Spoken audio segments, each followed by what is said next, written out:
አይደለ ሴቷ ማየ 14 15 ሊሆናት ነው ኦገስት ላይ። ሆነ ላይ ባልና ሚስቶች እንደሚደብራችሁ ነው የምናገር። እንዴ ምን ሆነ ነው በሶስተኛ ነው? አይ ለነገሩ እኔ ሚስቴ ጓደኛዬ ናት፣ አትደብረኝም። አይገርም? እመቤት በጣም ቤስቴ ናት።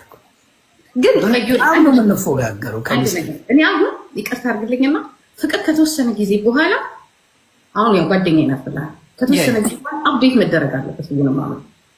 ኦኬ እንመጣለን ወደ ፖለቲካው ጊዜ እሰማለሁ።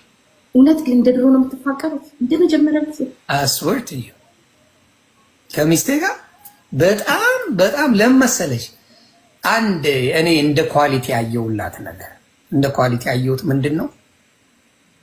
ሪስፔክቷ ከሚገባው በላይ ሪስፔክት አደረገኛለች። በጣም ትልቁ ደግሞ በማንም ብታይ ሪስፔክትን የመሰለ ትልቅ ነገር የለም። ሁለተኛ ሌላ እምነቷ ደስ ይላል።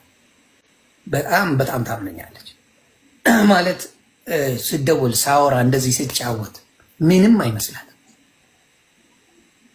ምክንያቱም እንደማያሳየው ቤት ውስጥ ሆኜ ነው። ገባሽ? ተደብቄ አይደለም፣ የሆነ ቦታ ሆኜ አይደለም ምናምን እንደሱ አይነት መኖር ሌላ ደውሎ መጨቃጨቅ ምናምን የሚባል ምንም ደግሞ እንደዚህ ሄደ ከሴት ጋር ምናምን ታረግም አይደለም። አይ ፎርዋርድ እምልሽ እኔ ሸገር ልጅ ነኝ ማለት ጥርጣሬ ውስጥ የሚከት ነገር አታረግም። ጥርጣሬ አሁን ለምሳሌ ጥርጣሬ ውስጥ የሚከት ነገር ስለ ሄደ ሁሌ ቤት አታመሽም፣ ባር ሄደ አታመሽም፣ አክል ጓደኛ ያከለ ጓደኛ ማምሸቱ ይሄ ውጭ መውጣቱ እሱ ነገር ስለማታረግ እቤት ቁጭ ብለን ለእኔ የምሽት ሰው አይደለሁም። ከበፊትም ሆም ባዲ አሁን ወንድ ልጅ የምትወጂው ከሆነ እውነት ለወደፊት ለአንቺ ሆም ባዲ መሆን አለበት። ለወደፊት ነው ማወራሽ። ሆም ባዲ ስልሽ ቤቱን የሚወድ ቤት የሚል ምናምን ሰው ብዙ የምትጨቃጨቂው ነገር የለም፣ የሚያሳይሽ ነገር የለማ፣ የሚዋሽሽ ነገር የለማ። ገባሽ? ውጭ የሚል ባርባር የሚል ጓደኞች የሚያበዛ ሰው በተአምር ቤተሰብ መመስረት የለበትም።